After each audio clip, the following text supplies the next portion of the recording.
নমস্কার, welcome to my channel. বন্ধুরা, NEET 2025-এর যে সিলেবাস সেটা কিন্তু এখনও পাবলিশ করেনি, কোনোভাবে কোথাও পাবলিশ হয়নি, কেউ পাবলিশ করতে পারেনি। তাই 2024-এর যে সিলেবাস সেটা নিয়েই তোমরা চলো।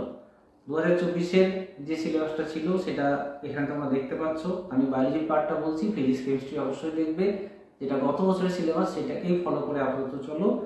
যে চ্যাপ্টারগুলো বাদ আছে সেগুলো পড়ার এখন দরকার নেই, কিন্তু যে টপিকগুলো বাদ দিয়েছে চ্যাপ্টার থেকে আমি সাজেস্ট করবো সেগুলো পড়ে নিতে। যেমন লিভিং ওয়ার্ড থেকে আইডেন্টিফিকেশন কি যেগুলো ছিল সেটা বাদ পড়েছে, ওটা পড়ে ফেলো তোমরা। এটা পড়ে নেওয়াটা বেটার, কারণ টপিক ছোট একটা টপিক বাদ দিয়েছে, কোশ্চেন যদি দিয়ে দেয় তাহলে সমস্যায় পড়ে যাবে। তারপর যে জায়গাগুলো টপিক পড়তে হবে আমি সেটা অলরেডি মার্ক করে রেখেছি। এখানে দেখো, স্ট্রাকচারাল অর্গানাইজেশনের সেকেন্ডারি গ্রোথটা প্ল্যান্ট টিস্যু থেকে বাদ গেছে, সেকেন্ডারি গ্রোথটা তোমরা পড়বে। আর এখানে দেখবে প্র্যাকটিক্যাল সিলেবাস ইনক্লুড করা আছে মরফোলজি চ্যাপ্টারে। তো প্র্যাকটিক্যাল ম্যানুয়াল এনসিইআরটি যেটা আছে সেটা একটু দেখে নেবে, খুব বেশি চেঞ্জ কিন্তু নেই, শুধুমাত্র নামগুলো অ্যাডিশন আছে। যেমন গ্রাসের ক্ষেত্রে যেভাবে স্প্রেড হয়, ভেজিটেটিভ প্রপাগেশন হয়, যেটাকে আমরা রানার বলি, এই রানার, স্টোলন, শাখার টার্মগুলো শুধু প্র্যাকটিক্যাল সিলেবাসে লেখা আছে, যেটা থিওরি বইটাতে নেই। শুধু ওইটুকুই ডিফারেন্স আছে, খুব বেশি ডিফারেন্স নেই, তোমরা এটা একবার দেখে নেবে। ফ্যামিলির মধ্যে কি কি ফ্যামিলি পড়বে, গত বছরে যে ফ্যামিলিগুলো অ্যাড করেছিল সেগুলো শুধুমাত্র ফ্লোরাল ফর্মুলা যেটা আছে সেটা পড়বে, আর ডায়াগ্রামটা একটু দেখে নেবে। খুব বেশি ক্যারেক্টার নিয়ে মাথা ঘামাও না। এদিকে সোলানেসি, লিলিয়াসি, যেগুলো ফ্যাবাসি তো অলরেডি ইনক্লুডেড ছিল, কিন্তু সোলানেসি, লিলিয়াসিটা পুরানো বই ছিল। আমি বলবো সোলানেসি, লিলিয়াসি, ফ্যাবাসি এই তিনটে অবশ্যই পড়ে রাখতে। আর নিউ সিলেবাসের বইয়ে সোলানেসি রয়েছে, বাকি ফ্যামিলিগুলো নেই, তাই সোলানেসি অবশ্যই পড়ে রাখো। আর বইয়ের মধ্যে পুরানো বইয়ে যে তিনটে ফ্যামিলি ছিল সেগুলো পড়ে রাখো। কিন্তু এখানে ফ্যামিলি নিয়ে খুব বেশি মাথা ঘামাবে না, শুধু ফ্লোরাল ফর্মুলাগুলো দেখে চলো। সিলেবাস হাতে পেলে তারপর এটা নিয়ে ভাববে। অ্যানিমেল টিস্যু পার্টটাতে ইনসেক্ট আর ফ্রগ পড়ছি আমরা, আর্থন আমরা বাদ দিয়ে দিচ্ছি।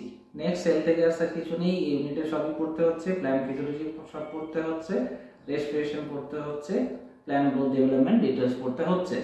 হিউম্যান ফিজিওলজি পার্ট থেকে প্রথম চ্যাপ্টার বাদ, অবশ্য প্ল্যান্ট থেকে দুটো চ্যাপ্টার ট্রান্সপোর্টিং প্ল্যান্টস আর মিনারেল নিউট্রিশন বাদ পড়ে গেছে। হিউম্যান ফিজিওলজি থেকে সবই পড়তে হচ্ছে, প্রথম চ্যাপ্টার বাদ। তারপর লোকোমোশন মুভমেন্ট চ্যাপ্টারে একটা নতুন মডিফিকেশন আছে, সেটা হচ্ছে প্র্যাকটিক্যাল সিলেবাস পড়তে হবে। এখানেও খুব বেশি চেঞ্জ থিওরি থেকে প্র্যাকটিক্যালে নেই, একবার শুধু দেখে নেবে। আর নিউরাল সিস্টেম যেটা রয়েছে, নার্ভাস সিস্টেম, সেখান থেকে কিন্তু স্পেশাল সেন্সটা বাদ পড়ে গেছিল। স্পেশাল সেন্সটা আই আর ইয়ার, এটা তোমরা পড়ে রাখবে। তার সাথে রিফ্লেক্সটাও ছিল, রিফ্লেক্সটাও তোমরা পড়ে রাখবে, খুব কঠিন জিনিস নয়, রিফ্লেক্সটা জেনে রাখবে। আর হরমোন অ্যাজ কোনো চেঞ্জ নেই। এই হচ্ছে সিলেবাস। জাস্ট গত বছরে তোমরা সিলেবাস সবাই দেখেছো, যারা নতুন, যারা কারেন্ট ইয়ারে নিট দেবে তাদের জন্য বলছি যে তোমরা যেটা পড়ছো এই মুহূর্তে এনসিইআরটির বই, সেইটাকেই খুব ভালো করে পড়ো। আর ক্লাস 12-এর চ্যাপ্টারগুলোতে দেখতে হবে একটু, ক্লাস 12-এর চ্যাপ্টারগুলোতে কিছু চেঞ্জ আছে। যেমন ধরো, প্রথমেই রিপ্রোডাকশন যে পার্টটা রয়েছে, অর্গানিজম আর রিপ্রোডাকশনটা নেই, বাদ পড়ে গেছে। তাহলে সেক্সুয়াল রিপ্রোডাকশন, ফ্লারিং প্ল্যান্ট পড়ছি। হিউম্যান রিপ্রোডাকশন, রিপ্রোডাক্টিভ হেলথ যেমন আছে, চেঞ্জ নেই। জেনেটিক্স ইভলিউশনেও কোনো চেঞ্জ নেই, ইভলিউশনে কোনো চেঞ্জ নেই। Biology, human welfare, human health and disease, এখানে খুব ভালো করে পড়বে। ডেঙ্গুটাও অ্যাড আছে, এই ডেঙ্গু সম্পর্কে, চিকুনগুনিয়া সম্পর্কে একটু ইনফরমেশন, ভাইরাল এজেন্ট কি আছে এগুলো একটু দেখে নিতে হবে। সিমটম যেগুলো হয় সেগুলো করতে হবে।